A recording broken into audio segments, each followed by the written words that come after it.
seria interessante nós colocarmos em evidência algumas das importantes celebrações científicas desse ano de 2022. Lembrando datas especiais de eventos muito especiais para a física. Por exemplo, no dia 8 de agosto de 1902, portanto, agora no próximo dia 8 de agosto, nós teremos 120 anos do aniversário do professor, do nosso saudoso professor Paul Adrien Maurice Dirac. Então, o professor Paul Dirac, o professor Paul Dirac, foi um grande físico inglês do século XX e que deixou marcas indeléveis, marcas fundamentais para toda a física fundamental que se desenvolveu ao longo do século XX e que se está desenvolvendo ao longo do século XXI. Então, é uma celebração muito especial. No dia 8 de agosto próximo, nós vamos estar, se Deus quiser, fazendo uma live especial para relembrar o professor Dirac como pessoa, como físico e seus feitos, seus grandes feitos dentro da física matemática e também na filosofia, os seus artigos que colocam uma visão muito filosófica da própria física que ele fazia e que ele nos legou. Vamos ter também agora o centenário, 1922, dos experimentos de Stern-Gerlach, que foram experimentos fundamentais para a mecânica quântica, mostrando, já trazendo uma certa evidência de que o elétron tem algum atributo extra que não só a sua carga elétrica, que depois acabou se revelando como sendo o spin do elétron, o magnetismo intrínseco do elétron, que nós chamamos de momento de dipolo magnético. Então, é o centenário desse experimento, desses dois físicos, o Stern e o Gerlach, feitos entre 1921 e 1922, mas os trabalhos fundamentais foram lançados em 1922. Vamos nos lembrar também, aqui no Brasil, do centenário do professor Darcy Ribeiro, 26 de outubro de 1922, nasceu o professor Darcy Ribeiro, que tanto bem fez a educação no Brasil.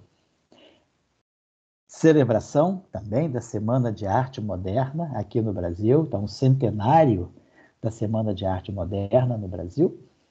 90 anos da descoberta da antimatéria, 1932. Então, a antimatéria, que havia sido prevista por argumentação teórica pelo professor Paul Dirac em 1931, é descoberta sob a forma de antimatéria do elétron, que é o positron, em 1932. Experimento muito importante, que deu, feito por Anderson, por um pesquisador britânico chamado Carl Anderson, e que foi fundamental para, de uma certa forma, cacifar as grandes previsões feitas pelos estudos de Dirac a partir de 1928, sob a égide da famosa equação de Dirac, que é a equação que liga a mecânica quântica com a relatividade no estudo do elétron.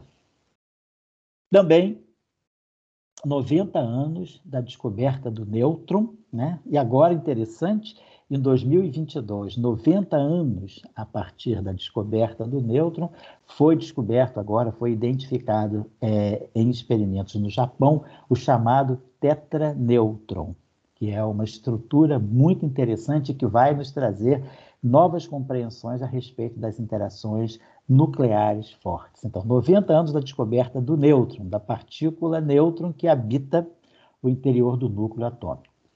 90 anos também do chamado spin isotôpico, da proposição por Heisenberg, da chamada simetria do spin isotópico, que liga o próton e o nêutron na descrição da formação do núcleo atômico. Foi um momento muito importante também, que deu um grande impulso ao desenvolvimento da física nuclear. Saltando um pouco no tempo, nós temos em 1972, estamos agora então comemorando 50 anos de uma proposição muito importante para a nossa compreensão da estrutura quântica da matéria, que é uma descrição matemática, vamos dizer, um algoritmo matemático chamado regularização dimensional, que nos permite compreender como extrair números finitos, como extrair números que possam ser interpretados fisicamente a partir de teorias quânticas. Esse processo da regularização dimensional foi proposto na América do Sul, na Universidade de Buenos Aires, por 2 físicos argentinos, José Giampiatti e Guido Bolini, que depois acabaram vindo para o Brasil e trabalhando no CBPF, e, simultaneamente, por 2 holandeses, Gerhard Toft e Martin Veltman. 50 anos da regularização dimensional também foi um avanço muito importante na nossa compreensão, na nossa interpretação e na possibilidade de compreender mais sistematicamente como extrair números que pudessem corresponder a grandezas físicas a partir das chamadas teorias quânticas. 50 anos também de uma grande teoria da física chamada QCD, como tem a sigla aqui, QCD, Quantum Chromodynamics, cromodinâmica quântica.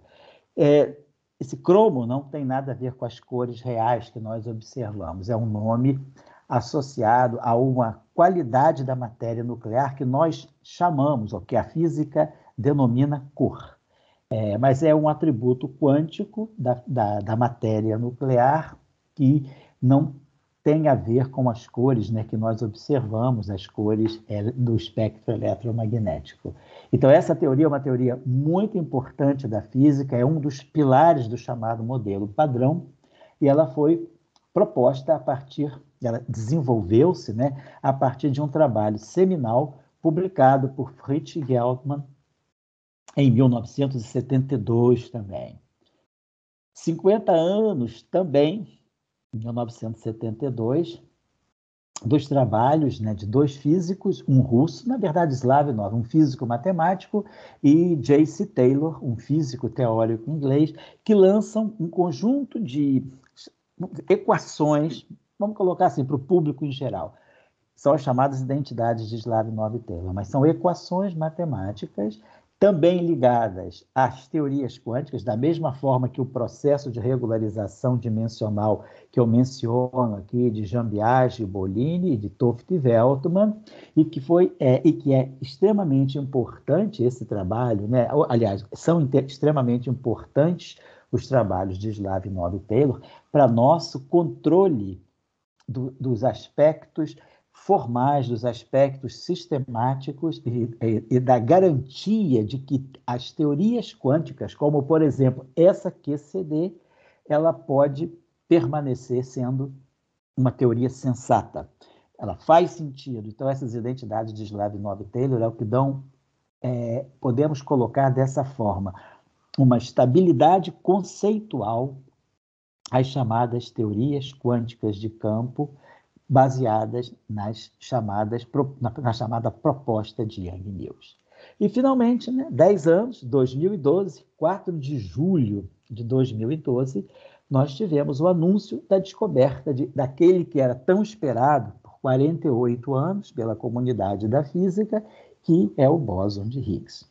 E também podemos lembrar agora que no último dia 5, hoje dia 8 de julho, no dia 5 de julho, portanto, na terça-feira agora, né? Terça-feira, hoje é sexta-feira, então na terça-feira, dia 5 de julho, o LHC voltou a operar em sua fase 3. E foi no LHC, com os experimentos do LHC, que o bóson de Higgs foi detectado. Então, nós temos essas interessantes celebrações de 2022 na física. Eu coloco aqui, nós estamos fazendo uma celebração ao Dia do Pesquisador, ao Dia da Pesquisa. Pesquisa em todas as áreas, mas como nós do Professor Global somos mais conectados com a física e com a matemática, então nós estamos fazendo essa abordagem mais no sentido da física e da matemática.